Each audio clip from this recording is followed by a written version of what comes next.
Hello there. After a 10-hour workday, it's about 11 p.m. when I finally get around to finalizing my podcast and uploading it to the internet. So I definitely need a lot of energy, but I don't need all that caffeine, so I rely on Dubby Jitterless Energy Blend. It's a coffee fruit extract, so you get about as much caffeine as a cup of coffee, but you get all the vitamins you could possibly wish for and all the energy, and about half the price. If you spend $4 a shift on energy drinks, you're spending $80 on sugar per month. Why don't you cut that in half and try Dubby Energy Blend? And if you go and visit Dubby.gg and use the promo code CatBusRuss at checkout, you're going to save yourself 10%. So on top of spending half the money, you can at least go and get one over on the tax man. So that's Dubby.gg, promo code CatBusRuss, and start feeling energized today. Hey, let's talk about you, the ID10T community events at ID10T.com, like Russ Stevens, a.k.a. CatBus Russ, who has started a podcast called 90 for Chill, which Russ says is dedicated to movies with a runtime between 74 and 99 minutes, the time frame that I feel is ideal. Russ, I could not agree with you more. That is a fantastic idea. Russ goes on to say there are times you need a cinematic fix but don't have time for the latest Scorsese masterpiece or offering from a comic book universe. There's also times when you need a conclusion to prevent a binge costing you a whole night. My guests and I try to follow these guidelines as we chat up features that are definitely worth your time and are beyond easy to make time for. 90 for Chill, the podcast, can be found on all major podcast platforms at 90forchill.com, and that's spelling out 90, Ninety, 4 FOR, chill. So there you go. Thank you so much for sharing, Russ. Really great idea for a podcast. Events at ID10T.com for everyone else. We have faced down death, famine, war to hold these lands together. You do not command the loyalty you think you do. Rebels of Rohan, arise! We have to get our people out. Don't give up. You're stronger than I knew. Rohan still stands! The Lord of the Rings, War of the Rohirrim, only in theaters December 13th. Hello, and thank you for checking out this episode of I Dig Crazy Flicks, where we go back to Quad City Comic Con with the Poetic Critic to do 90 for Chill, the podcast, because movies are way too long. And I decided to add a movie review, just in case nerds being nerdy isn't enough for you. And during this panel, it was brought to my attention immediately. Well, what about Lord of the Rings? Can you really do that in 90 minutes? And I didn't go and respond to The Hobbit, 78, I believe it was, the animated Rankin Bass film. But I said, well, it's a big book, series of books. I understand what you're getting into there. But what about the stuff that's created from the books? So I watched The Lord of the Rings, The War of the Rohirrim from 2024, an anime with some top studios behind it. I saw Production IG involved, Warner Brothers all over it, Brian Cox, Miranda Otto provide some voices, and it was a bit of fun, but it is definitely too long. It's the story of basically how we follow Hera, the daughter of King Helm, and the story of how we establish Helm's Deep, essentially. So if I could say it that briefly, maybe there's not as much as they think there was. So I could come up with some cuts and such, but it's got some beautiful animation. If not the animation, the settings, the backgrounds, they almost look like New Zealand at points. And there's some great bits, like seeing a Watcher in the water battle during the daylight. So you get some details you just couldn't get back in the turn of the century. So it is fun, but it's not as much fun, definitely, as the two Peter Jackson trilogies, because it just takes itself way too seriously, the entire film, I would say. There's no real time to laugh, so maybe you need some hobbits, I think, to give me Lord of the Rings that I'll appreciate. So there's some cuts I could make and get it down to 90 minutes. It is Lord of the Ring fans who would have gone out to see it. Sadly, I don't think anime fans would. This is something I'd hope done well in Japan, but I really don't know the history and how well the film did over there anyhow. It does give me a throwback to, say, Records of the Lodoss War, Legends of Crystania. The animation style, actually, you can really see how close it was to the Hobbit animated feature, since that was done by Toei Animation. I think it's a little more true to the regular anime style, which is a nice little bonus. I mean, I liked the Highlander Search for Vengeance movie. So I'm not saying it's not bad by any stretch of the imagination. I just wanted a little more levity in my feature. As I say, give me some hobbits. There are cameos by Billy Boyd and Dominic Monaghan, so they know some of us are looking for that. It's more or less, it's a sad thing that it was created pretty much just to keep the rights for the cinema films within New Line Pictures, but you do get a good story out of it. So this isn't Hellraiser and the Weinsteins. Again, I'm just complaining really about its length and taking itself too seriously. You know, if we did not have the Lord of the Rings feeling from New Line established already, I shouldn't even be worried about the lack of levity. Just the length. We'll be right back. Obey the law.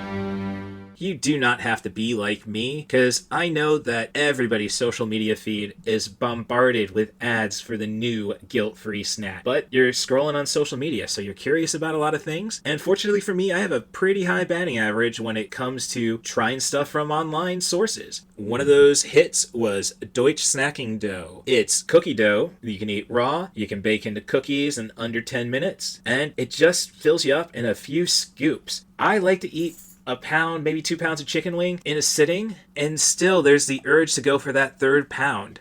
But with Deutsch Snacking Dough, you take a couple scoops, and it just settles me down, and I feel full. Free of the top 8 allergens, they're gluten-free, low sugar, and have 3 times the protein of any other dough out there. And it's plant-based. And as I say, I can eat 3 pounds of wings in a sitting if I feel like it. I am a carnivore. Needless to say, I was skeptical about plant-based snacking dough, but my skepticism was proven wrong. So if you go down to the link in the description of this podcast, it will take you to my portal, and you will get 20% off of your order. So find your new snack today, Deutsch Snacking Dough. Little Hand says it's time to rock and roll. Bring the noise.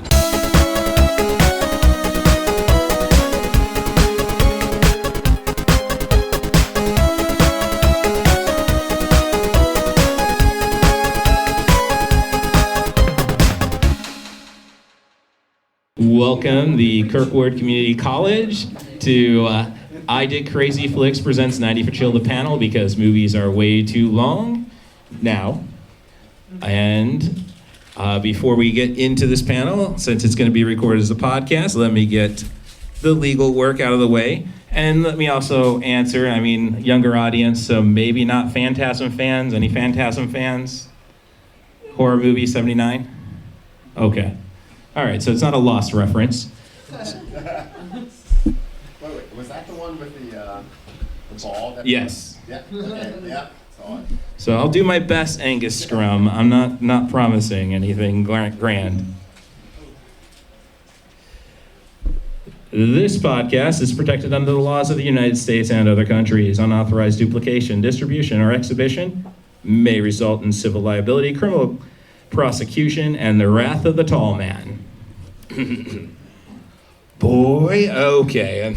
I said I'd do my best. I didn't promise anything grand. So, as I say, this is I Did Crazy Flicks presents 90 for Chill, the panel, and with me is my big sister, the Poetic Critic. Hello.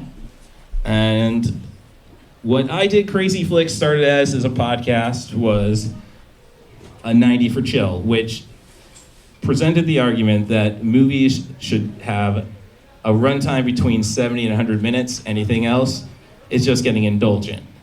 So I know I have the anime club here. Do you think you're so many animes, like I love Evangelion 3.0 plus 1. Being 2.5 hours seems a little tense, and then how much Hayao Miyazaki can really stand in the theater? Careful. You can go ahead, Ro. Well, if you want to argue that movies are too long now, then you have to come up with some counterexamples to prove that shorter movies work too. Okay, well, let's see. Well, the only animated films that got nominated for Best Picture were under 100 minutes. It's true. All right. And, I mean, Woody Allen's Annie Hall, 100 Minutes. I happen to think The Artist was a worthwhile experiment to get Best Picture. I'm on that club. So I've got movies. Now, argument I can make is, on my trivia team every week, we were talking about Avengers Doomsday coming out and how long that's going to run. I said, if I'm going to the movie theater, I really don't care too much about the runtime because I've already surrendered my evening. When I'm at home, I typically work 2 jobs. So if I want to unwind around 10 o'clock, I definitely can't watch a Scorsese movie. And I can't watch a Marvel movie because I'll be up till 3 a.m., especially if I'm working on my podcast. And then if I watch a TV show, then I'm going to get stuck in a binge. And again, I'm going to wake up tired and grumpy. And when I'm in customer service most of the time, that's not good. So, but a friend of my trivia team, the team captain, she was going on about, I'm just going to have to wait for Doomsday on video. And I brought my argument up that, I'm not afraid to just sit my butt down for 2.5 hours, 3 hours, I don't know. And she says, yeah, but you haven't had 2 kids. So, I tried saying, well, your bladder's only half full when you start feeling it. And no, never mess with a mother. Well, besides that, so many movies, chains like AMC have become notorious for running something like half hour's worth of trailers and commercials before the movie, so that makes it even harder on a lot of people. They don't want to spend their whole night with that sort of thing. Well, at AMC, at least on their app, promises you the film will start 25 to 30 minutes after the showtime. So, but yeah, it's anime right now, so it's only fitting that we've got an anime club in the audience. And had a thought, lost it. Rory, go ahead. Well, we want to talk with you in the audience about whether you feel movies are too long or even that they're too short, depending on the style and genre. That often seems to make a difference. If anybody just wants to throw one of their favorite movies out there, and let's get a conversation going.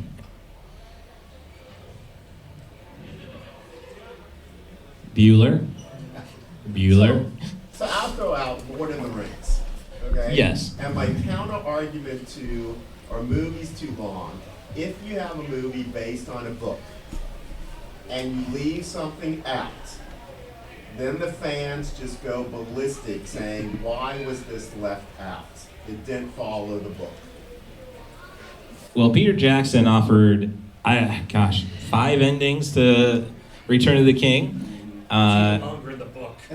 That's what I was gonna get at. Like, we didn't have to liberate the Shire in the franchise, so, and I don't see too many people honestly complaining about it. Once it gets to the cinema, I think so many people just sit on stuff like, and guilty, I'm the most underread lit major you'll meet.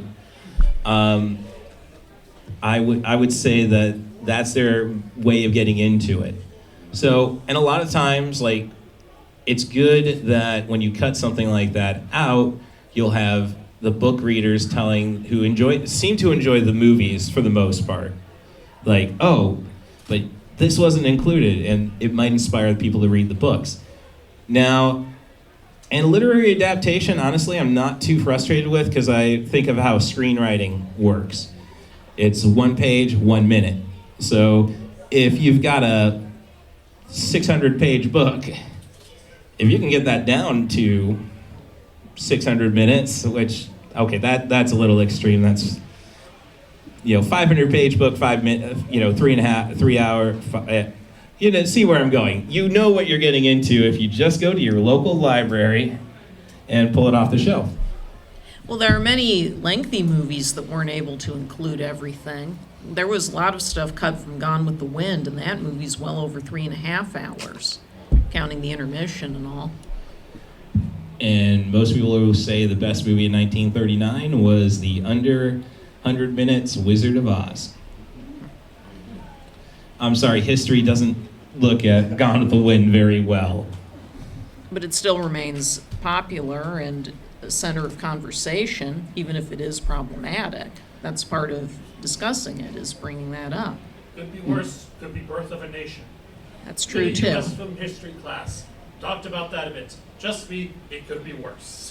Oh, no, I'm aware. I'm aware of that. And honestly, with film history and studies, like, you really want to see great cinematography, you watch a Leni Riefenstahl movie. I mean, she wasn't right. It wasn't making films for good people, but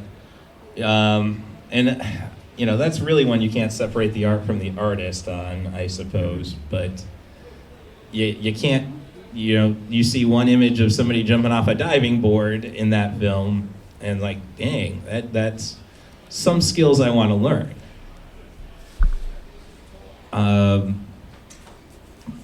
But when you come to, say, I recently went and saw Mortal Kombat 2. I recommend. Don't even need to see the first one. And, after, sometimes runtimes can be deceiving because there's so many visual effects in that one. I think it's maybe an hour 50, actually, because I know the first one, hour 45, that's an hour 50. This one says 2 hours, but I always like to say, does it qualify back in the day for 90 for chill instead of just I did crazy flicks? And I'd pause right at the end. Okay, Eddie Murphy, smile, stops at the 1 hour, 40 minute, 57 seconds. I'm rounding down. Okay, so Beverly Hills Cop has not been talked on my podcast. I always like to invite people on. So I did crazyflix.com. There's a button for that.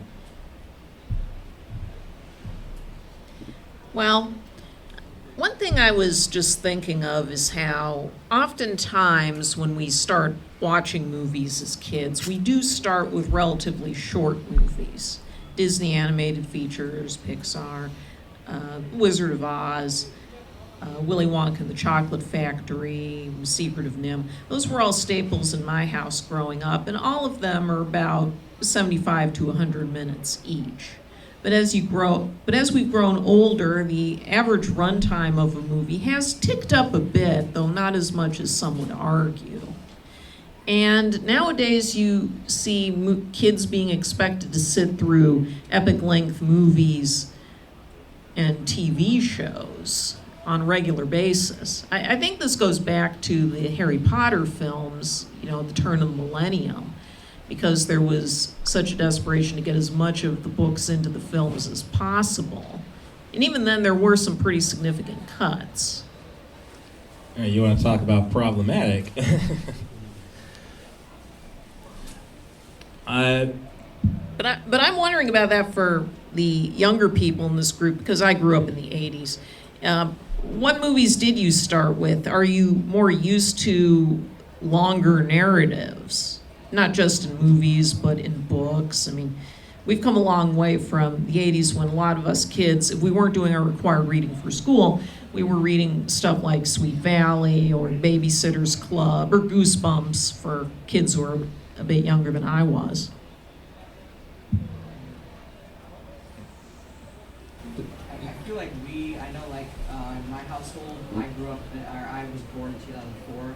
I have two younger brothers that were born in 2005. I know we mostly grew up on like Disney and Pixar, and then for books, my brothers hate reading, but I love reading since I was little. I've mostly read, obviously, picture books to start, but then it grew into more graphic novels, Goosebumps, all that stuff. Especially at school, they have in our library it's full of that stuff. Yeah, initially that was controversial, putting stuff like Goosebumps in school libraries or graphic novels, but increasingly they've been more accepting of those as a kind of transition. I know that I didn't really read many comic books or graphic novels as a kid, but most of them didn't appeal to me what was available back then. Now, if I'd been growing up now, I wouldn't have had that problem. Well, without taking away from you reading novels. Now, my relationship Not necessarily. with my big sis is she's got my dad's brains. I got his memory. So she would read a book, and she would go and tell me everything about the book. I would absorb it. I would ace the test. Never have to open it. So. And it's interesting now with graphic novels. I mean, I'm hoping we're not going to take a step backward under the current administration. I mean, they're doing their best. I mean, I think Mouse should be in every library. So that's, yeah, I mean, Disney is kind of universal, and I don't think they've really ever had a bloated animated runtime. No, none of their animated features have crested the 2-hour mark except the original Fantasia, and even that had an intermission. And that is something that's popular whenever I'm doing this panel, is the concept of intermissions at movies. It's almost silly, like, if you're going to have a long movie, not to have the intermission. You can go and restock on your popcorn, your drinks, and, that's... I'm not telling AMC or Cinemark, quit that free refill stuff, but... I suspect the reason that we're not getting intermissions with these longer movies in general release, I know that on the revival scene, if there's an intermission, they keep it, but problem with a lot of modern multiplexes is you are trying to maximize as many showtimes as possible, and if you go and put a 10, 15-minute intermission in the middle of the movie, that's potentially 1 or 2 fewer showtimes a day, depending on the movie's length.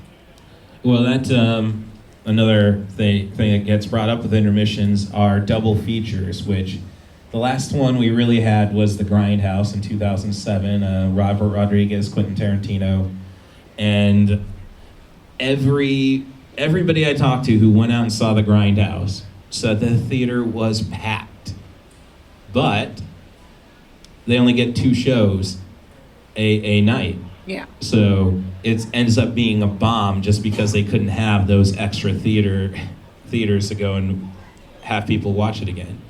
And they've adjusted accordingly. I mean, again, Doomsday is going to be a 3-hour movie. But that's more of the business side, which is the Poetic Critic's best aspect, because she will go off on Disney if you get her in the right mood about how many theaters they rent out for their shows. Well, it's not renting out the theater, it's that big studios like Disney and Universal and Warner Brothers, they do have contracts with these multiplexes to play movies for so long and give them so many theaters at a time. And if you do not book all their movies, you can't get the ones you really want.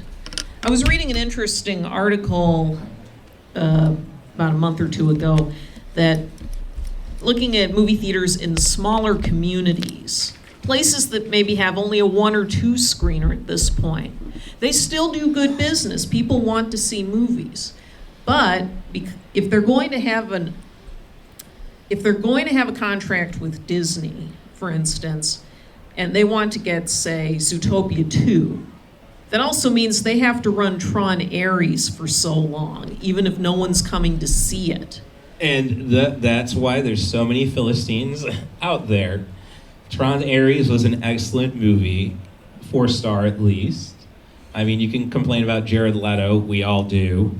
But if you have a millennial trying to create a computer super soldier, it's going to look like a bad make your own character in an RPG at the beginning. But then, this also goes back to multiplexes having to book these long movies like Avengers Doomsday is probably going to be. And remember, that opens the same day as Dune Part 3. Now, we don't know how long that will be yet. Having read the novel, it's actually the shortest in that particular series. But that's going to be taking up a whole bunch of screens to accommodate demand on that first weekend, because so many of these movies are so front-loaded on their first weekends. So it takes away from other alternatives. Other movies can't get a shot, or they have to curtail their runs. And if the movies aren't hits, that can be very frustrating for exhibitors. Going back to, again, it's anime, hashtag anime. I was just looking at, when I was at, I think it was GalaxyCon Des Moines, doing some panels.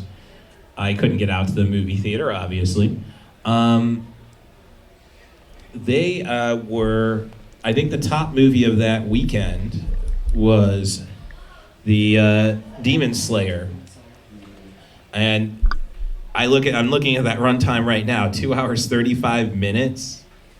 I think I guess, was it all worth that? I should ponder. I think so. I thought it was fine, yeah.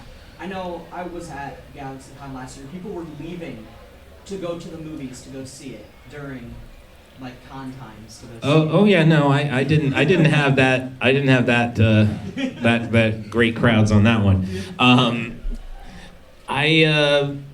All right, I'm glad to hear that. And I recently saw Mandalorian Grogu. I recommend that one. My only real issue with it is that there's so many creatures now in the Star Wars universe that the stories are dependent upon. It almost feels like we're watching Jon Favreau's The Lion King. It's a live action remake. That's not live action, that's CG.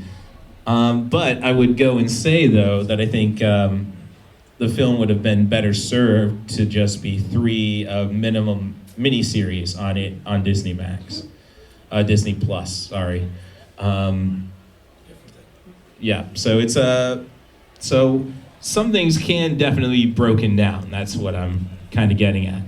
And when I used to talk about movies solely about 90 for Chill, I watched John Wick. Movie ends at about an hour 35. There's no scene after the credits. I don't like post-credit scenes myself. They were great to start with the MCU, but then it always just became a trailer for the next movie instead of, the guys chilling out eating shawarma.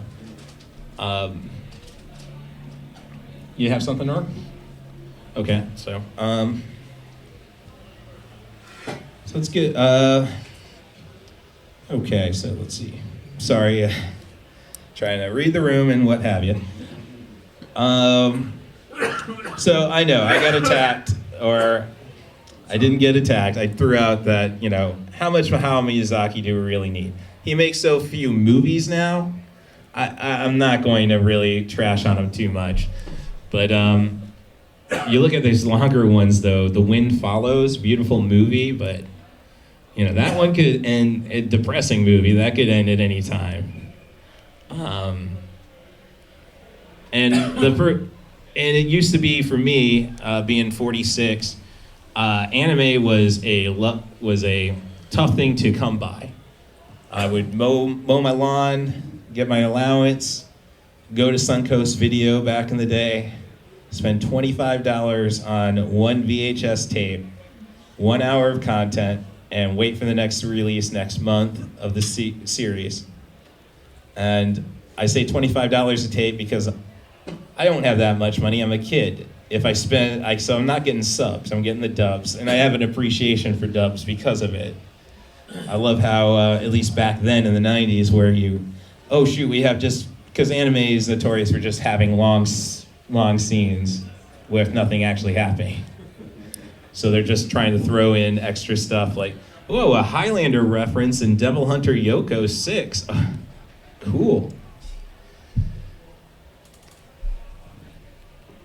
Now, on the other side of the coin, I've seen it theorized by some critics, such as, I think it was Matt Zoller's Sights, when he was reviewing the Aladdin remake for RogerEbert.com, that one reason films are getting longer, especially the mainstream American blockbuster films, is because people don't feel like they're getting their money's worth with a shorter film. I mean, Russ brings up the Disney live-action remakes, and many of them are 30 to 45 minutes longer than the original films. And if they aren't, that's probably because something went wrong in the editing room. So, do you think a longer film holds more value if you're taking the trouble to go out to the theater? Does anyone here think so?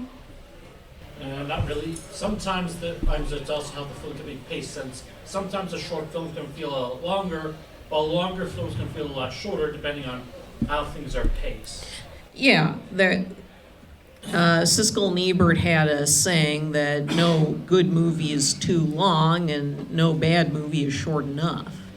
Oh. And pacing, having seen a few of the Disney live-action remakes, I agree with you on the pacing issue. Often, this can also happen with literary adaptations. Like, a lot of people seem to be dreading the Harry Potter HBO series we're going to be getting in a few months because we're trying to get 8 hours of time out of just the first book, which is not that long. You could read the first book in 8 hours or so. So how's that supposed to work? I'm looking forward to the show. You give me Dr. You give me John Lithgow as Dumbledore, I'm there. I'm not. When I saw Harry Potter, and I think this is just the generational difference. I didn't read the books, have not read the books, and but when I saw the first movie, I found it to be so derivative of everything that I grew up with in the 80s and 90s. Like, Quidditch is nothing more than a pod race. At least pod race gives me casualties. And another, I think you can go back to Peter Jackson's The Hobbit trilogy as well. Those are definitely not that long. Those movies should not have been a trilogy. And I guess it just leads me to think now, I mean, I guess there's fans of the Rings of Power. I have not really met anybody to sit and watch the series. I thought the first episode was interesting, but with people spending so much money on TV now, like prestige television, should we just make I guess it kills the cinema, but shouldn't we, if people are wanting this, shouldn't we just make them TV series now? Well, that might have been a workable approach when the streaming bubble was at its height. But now we're seeing books that could have been huge movies or TV shows twisting in the wind. Disney had the rights to A Court of Thorns and Roses for a time, the romantasy series by Sarah J. Maas. They let the rights expire a year or so ago because they thought it was too expensive to adapt as a TV series for Hulu. They didn't think there would be enough return on its investment. So now nobody's snapped up the rights. It's something that could have been a huge success story, given how popular the books remain. It isn't going anywhere. Because I think part of the problem is if you do try, those books are bricks, if you've seen them. You would have a fan base that would demand the scope of a TV series, and that would be hard to condense into a film. Well, as I say, when you do a literary adaptation, you grab the book, see the number of pages, you should have an idea of what you should do with it. Well, not necessarily. A lot of books that are lengthy because they're drawing atmosphere in the language and creating a setting. Much of this can be much more very quickly accomplished in visual mediums, so the length of a book can be extremely deceiving. A complaint about the Twilight film adaptations was that there really wasn't enough meat to the story to justify the length of the films, particularly when they got to the last one. And then that ended up frying the Divergent series. Right, that's an infamous case. Now, I do like to say, though, going back when I mentioned John Wick, now, I love John Wick, but then, so I figured, all right, John Wick Chapter 2, he wants 15 more, Chad Stahelski wants 15 more minutes. Okay, I think he earned it. Love John Wick 2.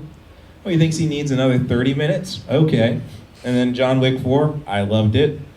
And that's nearly, that's 2 hours, 45 minutes. So, I mean, just like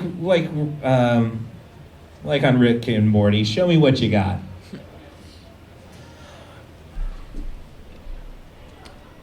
So, but yeah, I should have stuck with the anime. Now, I addressed Miyazaki. Do you prefer your anime on television or the movies, I suppose? Like, for me, back in the day, going and buying trying to get into a series I'm already way behind on, I would usually just jump to the movie, like Tenchi Muyo in Love, Slayer's the movie. And no, I don't really get the context, but sometimes the movies are so good you don't really need it. I mean, but I always wondered, since it was a long time before we really got anime at the movie theaters, were you content with just televised anime?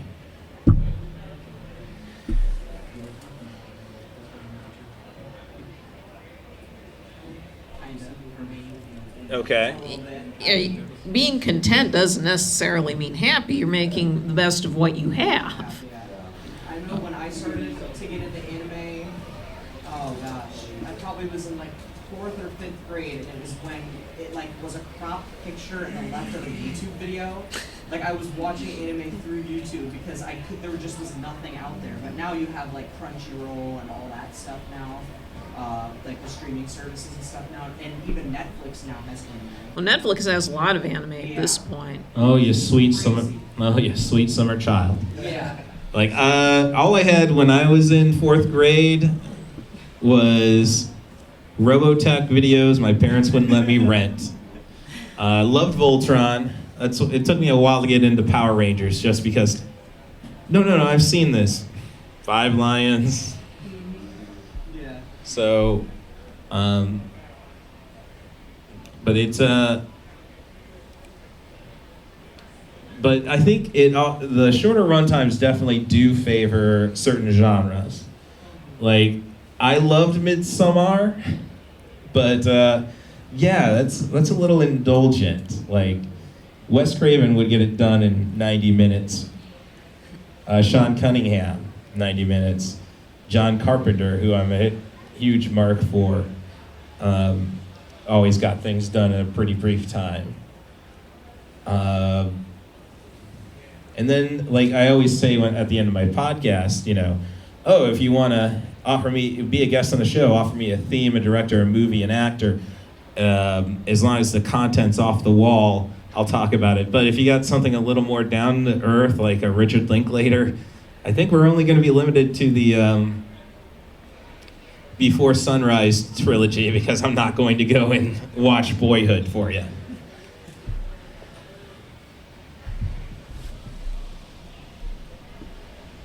Okay.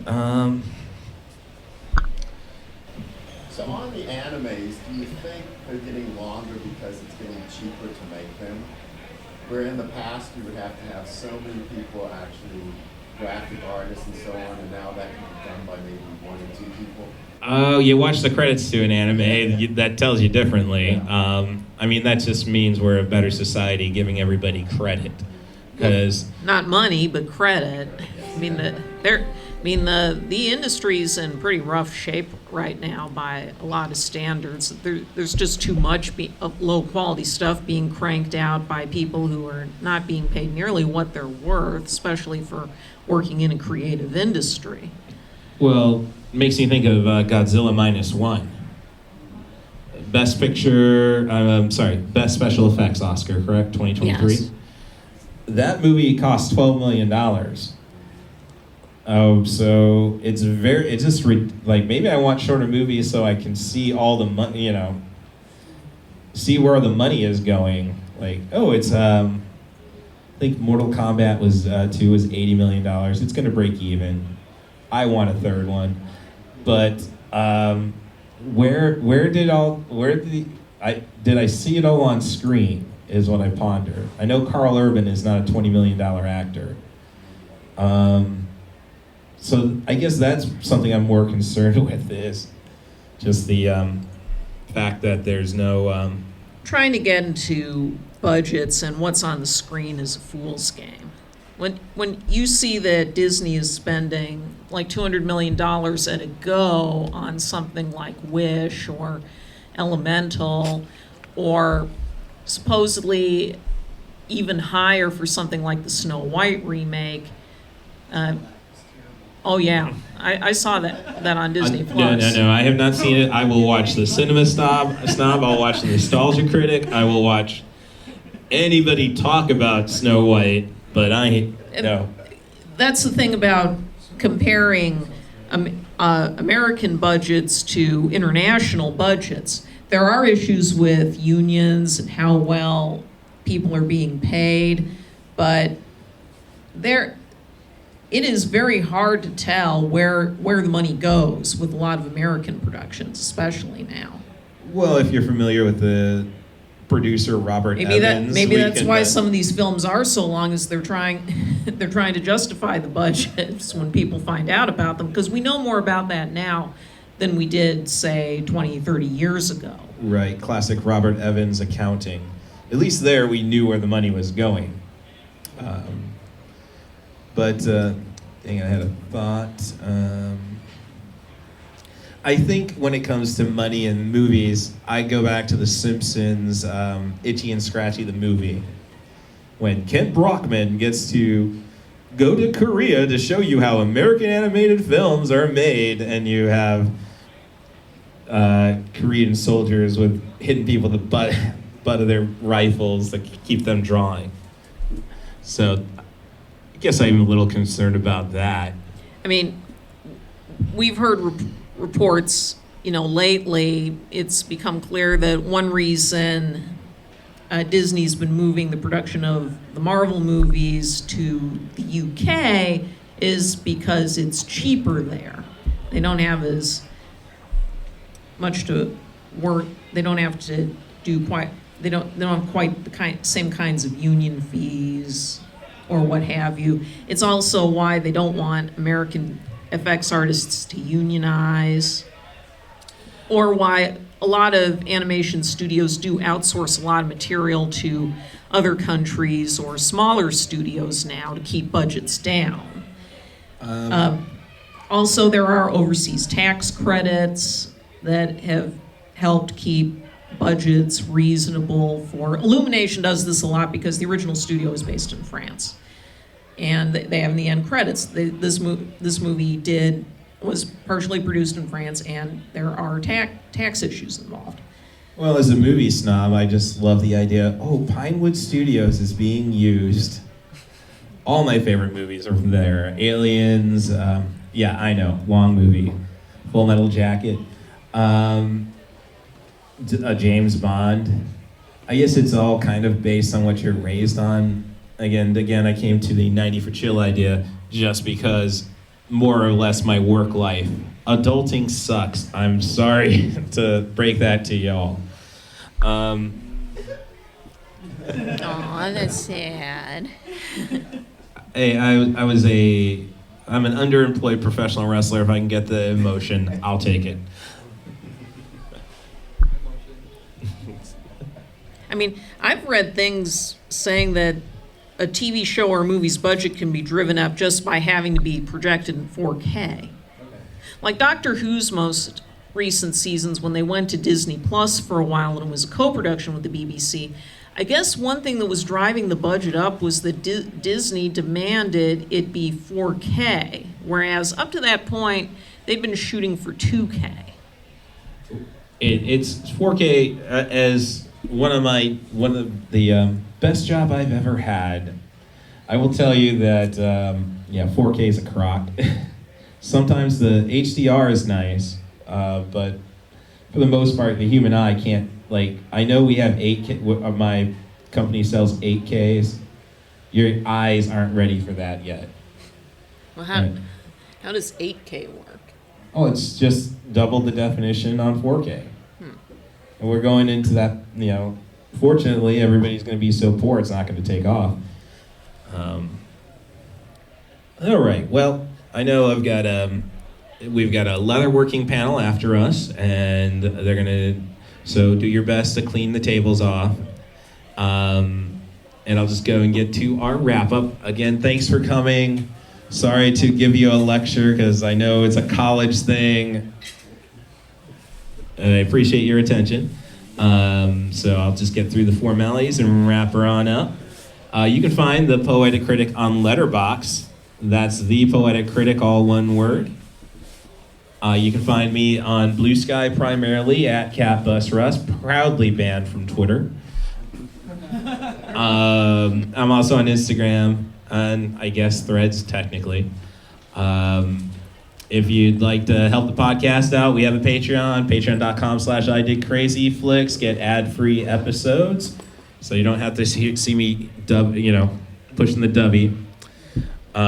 You get either a waterproof sticker or a fridge magnet. You get a shout out on each episode as long as you're a subscriber. And access to the original 90 for Chill podcast feed, so you can see if I've actually evolved as a podcaster. If it's not about the podcast, I have an 18-year-old cat. She loves her wet food. So, she's only good right now for 9 days. So thanks Tim Bates, thanks Dad, and thanks to the Scoop Staley. And if you want to be on the podcast, offer me a film, a director, an actor, a movie, a theme. As long as the content's off the wall, I'll happily give you all the time for frying up some gold. But if, again, a little more down to earth, like recently did Perfect Blue from Satoshi Kon. Just keep it between 70 and 100 minutes. And I will chat it up. That's RustTheBus. Offer it by social medias or RustTheBus07@gmail.com. That's RustTheBus07@gmail.com. And all I really have else to thank is Station Marie Harden for keeping me motivated, being my inspiration, and I hope she's doing the same for everybody else she touched in her life, and I hope she's squeezing the ectoplasm of Skimble Shanks, the one-eared angel. And with that, I usually quote David Tennant at the end of my episodes. Or I should say I usually drop a sound bite. Can I get a wahoo?